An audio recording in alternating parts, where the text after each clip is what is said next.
আসসালামু আলাইকুম। শুরু করছি মার্কেন্টাইল ব্যাংক লিমিটেড কৃষি সংবাদ। শুরুতেই জানিয়ে দিচ্ছি সংবাদ শিরোনাম।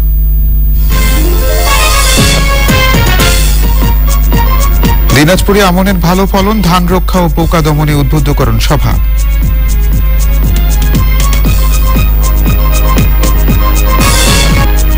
এবং রাঙামাটির পাহাড়ে পাহাড়ে বাড়ি মালটা ধুয়ের বাগান, ভালো লাভের আশা কৃষকের।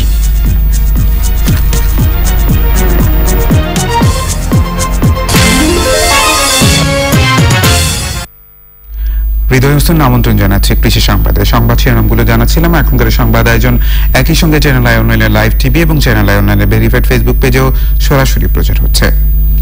দিনাজপুরে মাঠে মাঠে আমন ধানের সমারোহ, ভালো ফলন পাওয়ায় খুশি কৃষক। ধান রক্ষায় ও ক্ষেতের পোকা দমনে কৃষককে নিয়ে বিভিন্ন উদ্বুদ্ধকরণ সভার আয়োজন করছে কৃষি বিভাগ। দিনাজপুর থেকে শাহ আলম শাহের রিপোর্ট।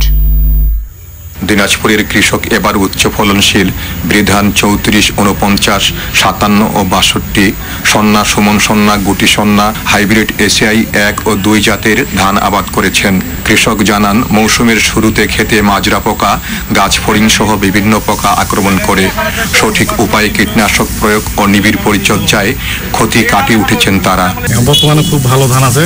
এইভাবে যদি আমরা ধরে রাখতে পারি, কারণ পোকা যদি আক্রমণ না হয়, না আসতে দিই আমরা যদি নিয়মিত স্প্রে করি, তাহলে বর্তমানে বাম্পার ফলনের আশা করতেছি। বর্তমানে আমাদের কারেন্ট পোকা এখন মাঠে নাই, কিন্তু এখন যেই ধানটা আমাদের হয়েছে, এই ধানটা যদি আমরা ধরে রাখতে পারি তাই বহুত। বন্যা হওয়ার পর 10-12 দিন মধ্যে আর কি দেখতেছি এই যে পাতাগুলা শুকিয়ে যাচ্ছে, মানে 10 থেকে 12 ইঞ্চি। এগুলা দেখার কি চিকিৎসার জন্য আসে এই যে কৃষি সপ্তাহের চলতি মৌসুমে দিনাজপুরে আমন আবাদের লক্ষ্যমাত্রা ধরা হয়েছে 2,60,000 হেক্টর জমিতে। আবাদ হয়েছে আরো বেশি জমিতে।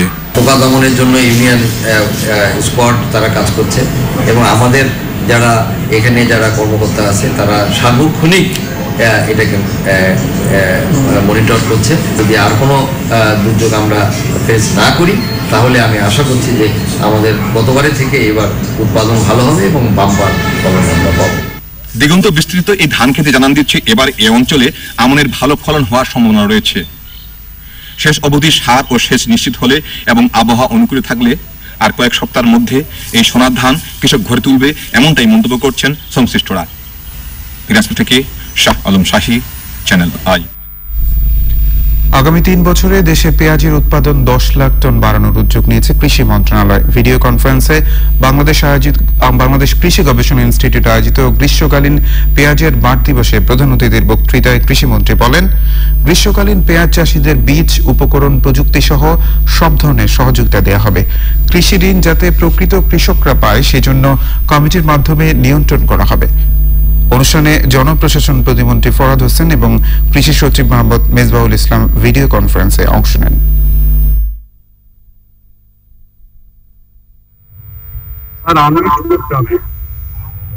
আজকে এই মাঠ দিবসে যে পেঁয়াজ দেখানো হলো, যদি গ্রীষ্মকালে যদি এই 19 টন পেঁয়াজ প্রতি হেক্টরে, অর্থাৎ 1 বিঘা জমিতে যদি এরকম 40-50 মন পেঁয়াজ হয়, তাহলে সে পেঁয়াজ মানুষ কেন করবে না?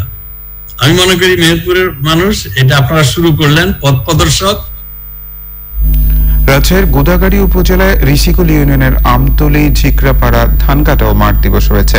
কোভিড-19 মহামারীর প্রভাবে সৃষ্ট খাদ্য সংকট মোকাবেলায় গত জুন মাসে সারা দেশে 1 লাখ ক্ষুদ্র ও প্রান্তিক চাষীদের মধ্যে বিনামূল্যে 300 মেট্রিক টন হাইব্রিড ধান বীজ বিতরণ করে বায়ার ক্রপ সায়েন্স লিমিটেড।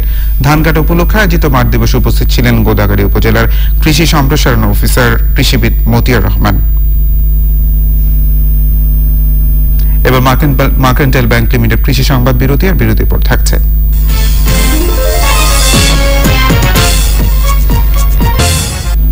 বিরতির পর মার্কেন্টাইল ব্যাংক লিমিটেড কৃষি সংবাদে আবারও আমন্ত্রণ। রাঙামাটির পাহাড়ে পাহাড়ে গড়ে উঠেছে বাড়ি মালটা ধুয়ের বাগান। অন্যান্য বছরের তুলনায় এবার পাহাড়ি মাটিতে মালটার ফলন ভালো হয়েছে, অনেক বেশি লাভের আশা করছেন কৃষক। রাঙামাটি থেকে মনসুর আহমেদের পাঠানো তথ্য, ভিডিও চিত্রে সুদীপ্ত মাহমুদের রিপোর্ট। রাঙামাটির ঝগড়াবিল, বিলাইছড়ি, নানিয়ারচর, ঘিলাইছড়ি সহ পাহাড়ের প্রত্যন্ত এলাকায় মালটা বাগান করে সফল হয়েছেন কৃষক। অন্যান্য জাতের মালটার পাশাপাশি এ অঞ্চলে বাড়ি 2 মালটা চাষেও ভালো ফলন পেয়েছেন তারা। শহরের অদূরে ঝগড়াবিল এলাকার বিলাইছড়ি পাড়ায় 3 একর জমিতে বাড়ি মালটা 2 চাষ করে সফল হয়েছেন কৃষি উদ্যোক্তা মনীন্দ্র দেওয়ান। বাড়ি 1 বাগান আর নতুনভাবে সৃষ্টি করেছি প্রায় 750 উপরে। এটা যদি আমি বিক্রি করি সব মোটামুটি আমি কিছু আবার পাবো। মালটা উৎপাদনে আগ্রহ রয়েছে এই অঞ্চলের আরো কৃষকের। 100 টাকা যদি বাড়ি 1 যদি দিতে থাকে তাহলে একটা গাছের প্রতি 1000 টাকা পাইতে কত মালটা অনেক বছর ভালো হইন ভালো ফসল এবছর মুসের বছর পর্যন্ত এবছরটা গত বছর হিসেবে দুইজন এবছরে ফলন হিসেবে। পাহাড়ে মালটা চাষের সম্ভাবনাকে কাজে লাগাতে পারলে এ অঞ্চলের হাজার হাজার একর পরিত্যক্ত পাহাড়ি জমি মালটা চাষের আওতায় আসবে মনে করছে কৃষি বিভাগ। বাজার মূল্য এবং বাজারের চাহিদা বিশেষ করে আমাদের এখানকার বাড়ি মালটা এটা আমাদের এখানে বেশি হচ্ছে। পাশাপাশি আমাদের রাঙামাটিতে আরেকটা জাত আছে যেটা আমরা বলি শৈলশ্বরী, যেটা লেট আমাদের বিশেষ করে কালারটাও আমাদের হলুদ চলে আসে। রাঙামাটির 10 উপজেলায় মোট 210 হেক্টর জমিতে মালটা উৎপাদনের লক্ষ্য ধরেছে কৃষি বিভাগ। Sudipta Mahmud, channel I. সবশেষে মার্কেন্টাইল ব্যাংক লিমিটেড কৃষি সংবাদের শিরোনামগুলো জানিয়ে দিচ্ছে আরো একবার। দিনাজপুরে আমনের ভালো ফলন, ধান রক্ষা ও পোকা দমনে উদ্বুদ্ধকরণ সভা।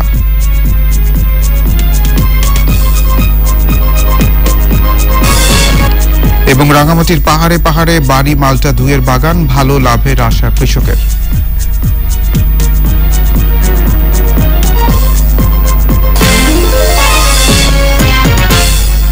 মার্কেন্টাইল ব্যাংক লিমিটেড কৃষি সংবাদের আজকের আয়োজনে পর্যন্তই। পরবর্তী সংবাদ আয়োজনে আমন্ত্রণ জানিয়ে শেষ করছি। ধন্যবাদ সবাইকে।